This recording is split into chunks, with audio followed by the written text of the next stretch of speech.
Hello. So this is the Syntropic agroforestry plot we did. We planted this first bed here on the 19th of March. We made a few other videos, but we never managed to get them up, and we have a magical person now filming this video, and she has the skills to put it up, so hopefully this is gonna get up, and yes, we'll be able to share our first update on what we're doing here. Okay, so this is a fruit and nut forest we planted here. So if we look around, we have 9 lanes of trees, and what we have here, we have a succession of loads of different life cycles and species. But what we're developing into here is a hazelnut, Japanese walnut or heart nut, apples and plums forest with an understory of asparagus, strawberries, loads of different ribes like black currants, red currants, gooseberries, some raspberries too. But anyway, this bed here that we're looking at now, this is the apple and plum bed. So it was the first one that we planted. Here's the Prunus domestica, is the rootstock. So we went with rootstocks because we planted loads of them, and we're gonna graft into the trees in August. So this bed here, we started with radishes on the east side. We harvested them already, and then on this side here we have carrots. We're gonna be picking them soon. This is the perennial kale here in the middle. Strawberries, we've been picking them from March till beginning of May. It was very dry here and we didn't water here, so they're really starting to grow better now, but we did harvest enough for me and Hazel to eat. In the middle we have broad beans that we're managing them for biomass, so we cut this already twice and we're putting them down. We have willow every 2 meters with elderflower too, with some buca nigra. Yeah, so here is a good section of the bed where most of the elements, they're here and doing well. We see the kale, we see the asparagus. We had asparagus in the middle of the bed all the way down. Some of them, they're still coming up down there. Here we have a perennial lupin from seed. We have some sycamores coming too in some other places. But the idea is that we have all the different layers of a forest fulfilled here. So we have the structure of a forest, which is the best one at capturing sunlight, and we have loads of different life cycles. So we keep most of the ground covered with all these different layers, all capturing light, and we keep all the plants in their best vegetative state. So anything that's going old and to seed, we're cutting them down and then replacing the plants, or just pruning them and letting them come again. So here we have this is Populus nigra italica, the Lombardy poplar, with an alder. So we had an abundance of trees, so we just stuck the 2 of them there, seeing which one are doing better. This is how much this poplar grew already. I'll show you now the apple rootstock that we have up here. So we have apples with a 8-meter gap in between the apples, and we have the plums at every 8 meters. Every 4 meters we have a fruit tree. The layers that we have going on here is the poplar, Italian poplar, and the alder. It's likely that it's going to be the populus that's going to stay here. It's going to be the emergent tree, so that tree that breaks through the canopy of the forest. And underneath that we're going to have the apple and some willow too. The willow, we replanted them, they're growing. Yeah, they're just starting to grow. The first cuttings we put, they all died. And then under the apples we're going to have the plums, Prunus domestica, and then under that again we have all the ribes and the asparagus and strawberries. So we have 3 different sets of beds. This bed here, this is our second succession of crops here. We harvested potatoes from here, early potatoes, and then we just replanted this bed here now. So this is a service or support species line where we have mainly biomass trees on it, a lot of ribes, and it's creating structure of forest till we're closing the canopy between our main lines, which are 6 meters apart from center to center. And we have apple and plums there, and then on this side here it's hazels and walnuts. We did loads of different consortiums, and because we're managing all the other garden up there, 80 beds plus a massive tunnel, 2 tunnels, and we made a very complex bed, which is that bed that I showed you guys, and then we've been simplifying the other ones. And anyway, it's just all management, but this can be way more complex than what it is now. We could have veg beds in between here, or even a windbreak, I'm thinking, because we're so exposed here. We could have another bed in the center here for extra windbreak. But anyway, today what we put here is we added perennial lupins, and then there's purple sprouting brock, there's cauliflower for spring, then we have in between here we have a turnip, and then there's Chinese cabbage. So the turnip's gonna be the first one coming out, and then Chinese cabbage. We have a kale here in the middle too, and then yeah, we want to have plants here active over the winter, photosynthesizing and putting sugars into the ground. And this is the hazel and walnut, Japanese walnut bed. So I'm going to show you now. We're starting to clean it, so you see a bit of grass.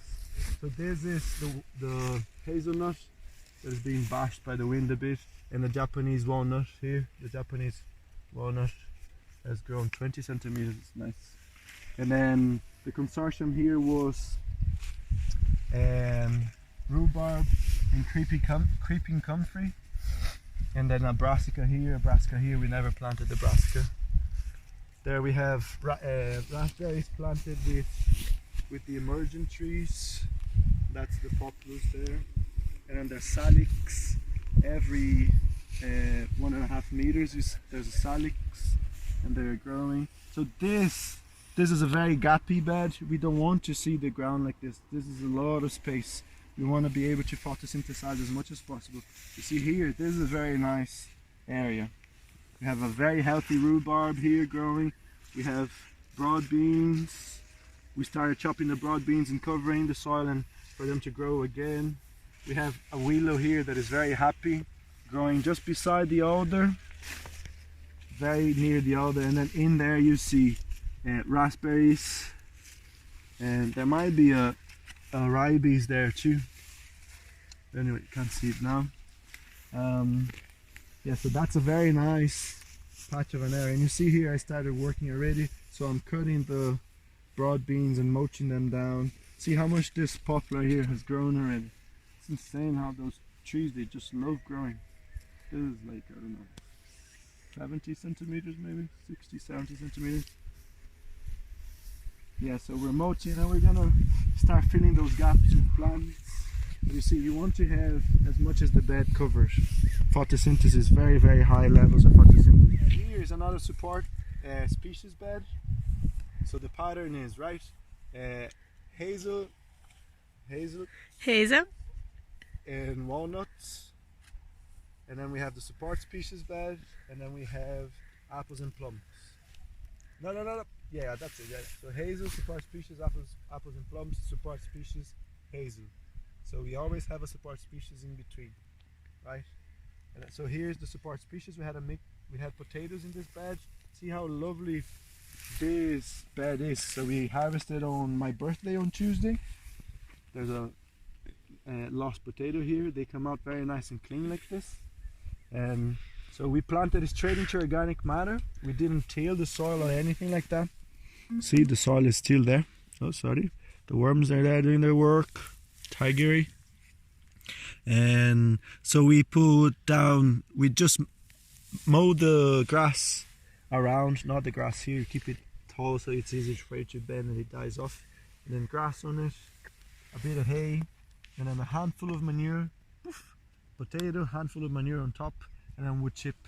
And we got from this bed here, there was orlas, so there was 64 plants, and we must have harvested maybe 70, 80 kilos of potatoes, maybe more. I didn't weigh, but like those veg crates, we have 7 of them. So yeah, this was a nice harvest. The other one was shite. I shouldn't be saying that, sorry, bad words. The other bed we sown, and it was very dry for April and May, and so that we didn't get a very good harvest from that one. But this one here we sown later, and it was way better. Very nice potatoes. And yeah, so that's nice and clean now. We picked the potatoes. We did a very, very fast weeding around and making sure that the grass are not jumping in. And now we're putting our second row here. Ireland is perfect for agroforestry, especially if you grow veg, because you can really use the time that the trees take to grow veg under them, and they really benefit from the structure that you're creating, from all the fertility you're putting. So all our trees, they're growing. Look at the ribes. We planted this, was cutting that we rooted down for a year, and then we planted and we chopped down. So this is all this year growth of the rooting that we had. And then this is the poplar here. This bed has no salix on it. I just saw it, forgot to put the cuttings on it. So we're gonna come in and fill in with salix willow. Every 2 meters there will be one. So it's a very dense system. We're really pushing for plants to be photosynthesizing at a very high rate. So see how lovely it is. Like you have the alder there, have the willow, have the hazel, and then here another willow already. So there's going to be a lot of biomass that we're going to be chopping down.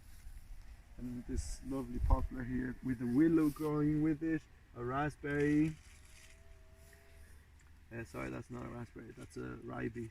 That's a currant or something like that. Yeah, so plants, they like hanging out. They love being together, so let's keep them together. Okay?